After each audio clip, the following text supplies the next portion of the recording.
बोलिए श्री रामचंद्र भगवान की जय। कीन प्रश्न जेहि भांति भवानी, जेहि विधि शंकर कहा बखानी। सो सब हेतु कहबे मैं गाई, कथा प्रबंध विचित्र बनाई। अतः जिस प्रकार भवानी श्री पार्वती जी ने प्रश्न किया था और जिस विधि से श्री शंकर जी ने विशद वर्णन कर कहा था, वह सब कारण मैं कथा की रीति से गाकर और छंद प्रबंध के साथ विचित्र बनाकर कहूँगा। जिन यह कथा सुनी नहीं होई, जनिया आश्चर्य कर सुनी कोई। कथा लौकिक सुनहि जिज्ञानी, नहीं आश्चर्य करहि अस जानी। जो लोग इस कथा को न सुने हो, वह कोई भी सुनकर आश्चर्य न करेंगे, क्योंकि जो ज्ञानी लोग हैं वे इस कथा को सुनकर इसलिए आश्चर्य नहीं करते कि राम कथा की मिति जग नाही, अस प्रतीति तिनके मन माही। नाना भांति राम अवतारा, रामायण सद कोटि अपारा। वे इस बात को अच्छी तरह जानते हैं और उनके मन में ऐसा विश्वास है कि श्री रामचंद्र जी की कथा की सीमा इस संसार में नहीं है, क्योंकि श्री रामचंद्र जी के अनेकों अवतार हो चुके हैं अथवा अनेकों रूप में होते ही रहते हैं। इससे रामायण की संख्या 7 कोटि के बराबर अपार है। कल्प भेद हरि चरित सुहाए, भांति अनेक मुनि सन गाय। करई न संशय असुर यानी, सुनई कथा सादर रति मानी। अतः प्रभु के इस कल्प भेद से सुहावन चरित्र को मुनियों ने अनेक प्रकार से कहकर गाया है। इस कारण ऐसा मन में समझकर किस प्रकार की शंका न कीजिए और सादर एवं प्रेम सहित मन लगाकर कथा को सुनिए। राम अनंत अनंत गुण, अमित कथा विस्तार। सुनिया अचरज न मानहि, जिनके विमल विचार। बोलिए श्री रामचंद्र भगवान की जय। श्री रामचंद्र जी अनंत हैं और उनके गुण भी अनंत हैं और उनकी कथा का विस्तार भी अपार है। अतः जो निर्मल विचार वाले हैं वे इस कथा को सुनकर आश्चर्य नहीं करेंगे। इहि विधि सब संशय करि दूरी, सिर धरि गुरुपद पंकज दूरी। पुनि सब हई बिन वो कर जोरी, करत कथा जेहि लागे न खोरी। इस प्रकार सारी शंकाओं को दूर कर और श्री गुरु महाराज के चरण कमलों की धूलि को सिर पर लगाकर फिर सबसे हाथ जोड़कर प्रार्थना करता हूँ कि जिससे कथा की रचना करने के कारण मुझे कोई दोष न लगावे। सादर से बहई नाई सबे माथा, बरन बिसद राम गुण गाथा। सवत 1631, करो कथा हरिपद धर सीसा। अब मैं श्री महादेव जी के चरणों में सिर झुकाकर श्री रामचंद्र जी के परम पावन चरित्र का वर्णन करता हूँ। संवत 1631 के भगवान के चरणों पर रखकर इसका आरंभ करता हूँ। नौमी भौम बार मधुमासा, अवधपुरी यह चरित प्रकाशा। जेहि दिन राम जन्म सुति गावहि, तीरथ सकल तहाँ चली आवहि। चैत्र शुक्ल नौमी मंगलवार के दिन अयोध्यापुरी में इस चरित्र का प्रकाश कर रहा हूँ। जिस प्रकार वेद श्री रामचंद्र जी का जन्मदिन मानकर उनका गुणानुवाद करते हैं और वहाँ समस्त तीर्थ आ जाते हैं। असुरे न आगे खगे नरे मुनि देवा, आए करहि रघुनायक सेवा। जन्म महोत्सव रचहि सुजाना, करहई राम कल की रति गाना। यही नहीं, देवता, दैत्य, नाग, मनुष्य, पशु, पक्षी और मुनि भी आकर श्री रामचंद्र जी की सेवा करते हैं। वहाँ सुजान लोग जन्म महोत्सव की रचना करते हैं और हर प्रकार से श्री रामचंद्र जी के मनोहर चरित्र का गान करते हैं। मंजहि सज्जन वृंद बहु पावन सरयू नीर, जपहि राम धरि ध्यान उर सुंदर श्याम शरीर। बोलिए श्री रामचंद्र भगवान की जय। अनेक सज्जनों का समूह पवित्र सरयू जल में स्नान कर श्री रामचंद्र जी की सुंदर श्याम शरीर के हृदय में धारण कर उनके नाम का जप करते हैं। दरस परस मंजन अरूपाना, हरे पापे कह वेद पुराना। नदी पुनीत अमित महिमा अति, कही न सके शारदा विमल मति। इस प्रकार वेद पुराण कहते हैं कि श्री सरयू नदी दर्शन, स्नान और जलपान आदि करने से सब प्रकार के पापों को हर लेती है। उस परम पुनीत सरयू की महिमा ऐसी अपार है कि जिसे निर्मल बुद्धि वाली शारदा सरस्वती जी भी नहीं कह सकती, क्योंकि रामे धामे दापुरी सुहावनी, लोक समस्त विदित जग पावनी। चारी खानी जग जीवे अपारा, अबध तजे तनु नहीं संसारा। वह श्री रामचंद्र जी के धाम को देने वाली अयोध्या अत्यंत रमणीय है। इसकी पवित्रता जगत के समस्त लोकों में विदित है। संसार में 4 प्रकार के स्वदेश, अंडज, उद्भिज और जरायुज जितने भी अपार जीव हैं, श्री अयोध्या जी के शरीर त्यागने पर फिर संसार में नहीं उतरते।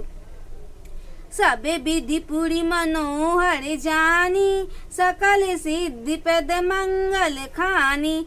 विमल कथा कर कीन आरंभा, सुनत न सही काम मद दंभा।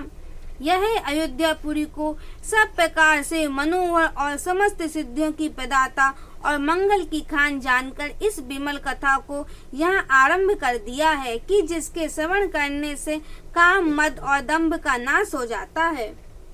राम चरित मानस यही नामा, सुनत सबर पायई विश्रामा। मन करी विषय अनल बन जरई, होई सुखी जो यही सर परई। देखो, इसका नाम रामचरितमानस है। इसको श्रवण करने से विशेष आराम मिलता है।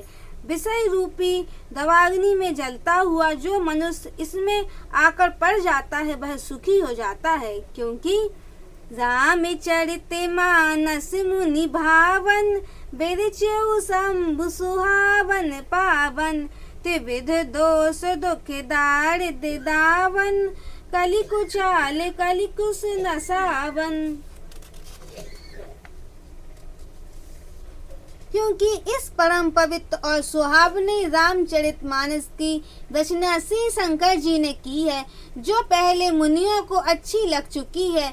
इससे यह दैहिक, दैविक और भौतिक तीनों प्रकार के दुख और दरिद्रता को भस्म करने वाली और कली के कुचालों सहित समस्त कली के पापों का नाश करने वाली है। रचि महेश निज मानस राखा, पाई सुसमय शिवासन भाषा। ताते रामचरित मानस बर, धरऊ नाम ही यही हर सिहर। इसे पहले शिव जी ने रचकर अपने मन में रखा और अच्छा समय पाकर श्री पार्वती जी से कहा था। इस प्रकार अपने मन में प्रसन्न होकर शिव जी ने इसकी वही श्रेष्ठ नाम रामचरितमानस ही रखा। कहो कथा सोई सुखद सुहाई, सादर सुनहु सुजन मन लाई। वही सुख देने वाली सुहावनी कथा कहता हूँ, हे सज्जनों मन लगाकर सुनो। जस मानस जही विधि भयऊ, जग प्रचार जही हेतु। अब सोई कावऊ प्रसंग सब, सुमिरी उमा बस के तू। बोलिए श्री अवध रामचंद्र भगवान की जय। देखो जिस प्रकार और जैसे इस रामचरितमानस की उत्पत्ति हुई है और जिस कारण इसका संसार में इतना प्रचार हुआ है, अब मैं उन सब प्रसंगों को शिव जी के और पार्वती जी को स्मरण करके कहता हूँ।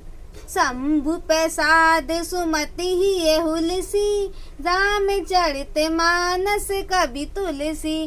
करऊं कथा मति अनुसारी, सुजन सुचित सुनि लेहु सुधारी। श्री महादेव जी की कृपा से अब मेरी बुद्धि में सुंदर उमंग उत्साह आ रहा है कि मैं तुलसीदास इस रामचरितमानस का कवि हो रहा हूँ। इससे जहाँ तक हो सकेगा अपनी कल्पना से इसे अत्यंत सुंदर ही बनाऊंगा। तो भी यदि इसमें कोई त्रुटि रह जाए तो आप सज्जन पुरुष स्थिर बुद्धि से इसे सुधार लीजिएगा, क्योंकि सुमति भूमि तले हृदय अगाधु, वेद पुराण उदधि घन साधु। बरसहि राम सुयस बर बारी, मधुर मनोहर मंगलकारी। इस रामचरितमानस का प्रबंध मानसरोवर के समान है। इसमें जो गंभीर हृदय के भीतर सुंदर बुद्धि है वह भूमि तल पृथ्वी है, वेद और पुराण समुद्र हैं, संत लोग बादल हैं।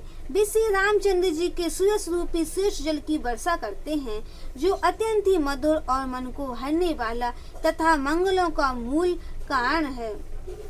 और लीला सगुन जो कहीं बखानी, सोई स्वच्छता करे मलिहानी।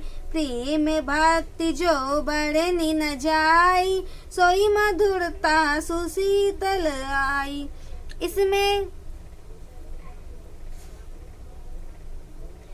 इसमें जो भगवान की सगुण लीलाओं का वर्णन आएगा वही इस जल की स्वच्छता है, जो मल पापों का नाश करने वाला है। और इसमें जो भगवान के प्रेम और भक्ति का वर्णन आएगा वही उस जल की मधुरता और शीतलता है। सोई जल सुकत सी सलिहति होई, राम भक्ति जन जीवन सोई। मेधा मोहि मही गत सो जल पावन, सिमिट सबरे मग चले सुहावन। वह जल पुण्य रूपी धान का हित करने वाला है और वही श्री राम जी के भक्त जनों का जीवन प्राण है। और वही पवित्र जल बुद्धि रूपी पृथ्वी पर फैलकर कर्ण रूपी मार्ग से शोभायमान होता हुआ प्रवाहित होता है।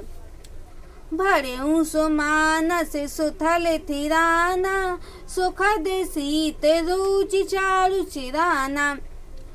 जिससे वह मानस भरकर सुंदर हृदय रूपी स्थल में स्थिर होकर जैसे शरद ऋतु आ जाने से सरोवर का जल स्वच्छ हो जाता है, वैसे ही सत्संग आदि को पाकर वही निर्मल और शीतल हो जाता है। सुठी सुंदर संवाद बर, बेरचऊ बुद्धि विचार। ते यही पावन सुभग सर, घाट मनोहर चारी। बोलिए श्री रामचंद्र भगवान की जय। इसमें जो अत्यंत शोभायमान 4 संवाद रखे गए हैं वही इस पवित्र सुंदर सरोवर के 4 ऐसे घाट हैं जो सहसा ही मन को लुभा लेते हैं। 4 मनोहर घाट यह है कि एक शिव पार्वती संवाद, दूसरा काकभूषण गरुड़ संवाद, तीसरा याज्ञवल्क्य भरद्वाज संवाद, चौथा गोस्वामी तुलसीदास और श्रोताओं अथवा तुलसीदास जी और श्री गुरु महाराज का संवाद है। सप्त प्रबंध सुभग सोपाना, ज्ञान नयन निरखत मन माना। रघुपति महिमा अगुण अबाधा, बड़े नब सोई बड़े बारी अगाधा। इसमें जो सप्त प्रबंध 7 कांड हैं वही तो 7 सोपान 7 सीढ़ियां हैं जिन्हें ज्ञान चक्षु से देखने पर मन को शांति प्राप्त होती है। इसमें जो श्री रामचंद्र जी के तीनों गुणों से परे बाधा रहित महिमा है वही इस श्रेष्ठ जल की गहराई है। अब मैं उसी का वर्णन करता हूँ। रामिसी जल सलिल सुधासम उपमा बीची बिलास मनोरम पुरहनि सगन चारु चौपाई युक्ति मंजु मनि सीप सोहाई। देखो, इसमें जो श्री रामचंद्र जी के यश का वर्णन है वही तो अमृत रूपी सुंदर जल है, और उसके बीच में जो उपमाएं आएंगी वे ही उस जल की सुंदर तरंगों का विलास है। इसमें जो सुंदर चौपाइयां हैं वही इस मानसरोवर में सघन पुरैन कमलिनी के रूप में है, और उसमें कवि की युक्ति को ही सुहावनी सीपियों सी मोती के समान समझना चाहिए, अथवा जैसे सीपियों में मोती की सुहावनी झलक विद्यमान रहती है वैसे ही इसकी चौपाइयों को स्वाभाविक गुणों से पूर्ण जानना चाहिए। और छंद सोरठा सुंदर दोहा सोई बहुरंग कमल कुल सोहा अर्थ अनूप सुभाव सुभाषा सोई पराग मरकंद सुबासा। इसमें जो छंद सोरठे और सुंदर दोहे हैं वे ही इस मानसरोवर की कमलिनी रूपी चौपाइयों के खिले हुए अनेक रंग के सुहावने कमल हैं, जिनके अर्थ अनुपम स्वाभाविक और सुंदर भाषाओं से युक्त हैं। वही इन छंदों आदि कमलों पर पड़ी हुई पुष्प रस के समान सुगंधित धूल है।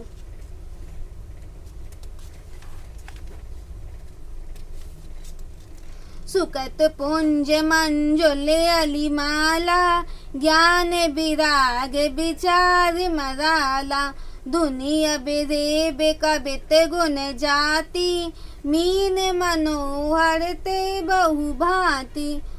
उस पर पुण्य रूपी भौरों की कतार सर्वदा ही विचरा करती है, और उसमें सम्मिलित जो ज्ञान और वैराग्य के विचार है वे ही हंस के समान है। कविता में जो चार भेद होते हैं, ध्वनि, अवरेब, गुण और गति, वही इस रामचरितमानस की अनेक प्रकार की सुंदर मछलियां हैं कि उन्हें देखते ही मन मोहित हो जाता है।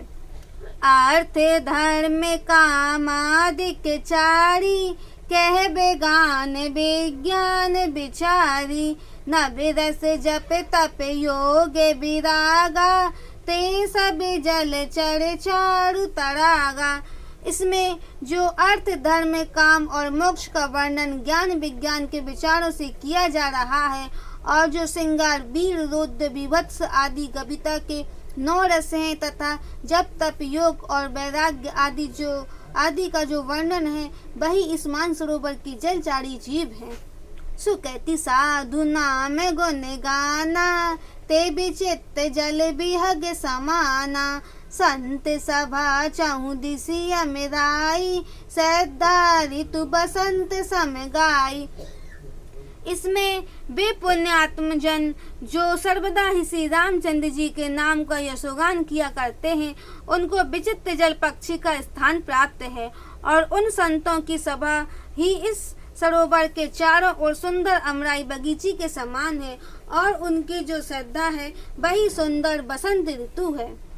भक्ति निरूपण विविध विधाना क्षमा दया दुमिलता बिताना संयम नियम फूल फल ज्ञाना हरिपद रति रस वेद बखाना। वे संत जन जो अनेक प्रकार से भक्ति का निरूपण अर्थात भक्ति का सविस्तार वर्णन करते रहते हैं, वह चर्चा ही क्षमा और दया रूपी शाखाओं से युक्त इस रामचरितमानस पर लता बेली के समान फैली हुई है। इसमें संयम नियम फूल और फल ज्ञान है। भगवान के चरणों में वही प्रेम रस है जिसका वेद ने बखान किया है। और कथा अनेक प्रसंगा ते सुख पिक बहु बड़े विहंगा। यही नहीं, और भी जो इसमें अनेक प्रकार की कथा एवं प्रसंग का वर्णन करते हैं, बिरंगे बिरंगे सुग्गा और कोयल आदि पक्षी के रूप में है। पुलक बाटिका बागेवन सुख सुभंग बिहारू माली सुमन स्नेह जल सींचत लोचन चारू। इस प्रकार जो रामचरितमानस की उपरोक्त फुलवाड़ियाँ बाग और वन है, उसमें अच्छे अच्छे सुंदर विहंग तोता मैना चातक आदि रंग बिरंगे पक्षी सुख पूर्वक विहार आनंद कर रहे हैं, और उसमें सुंदर मन रूपी माली अपने नेत्रों से स्नेह रूपी जल भर भर कर सींच रहा है। बोलिए श्री अवध रामचंद्र भगवान की जय, उमापति महादेव की जय।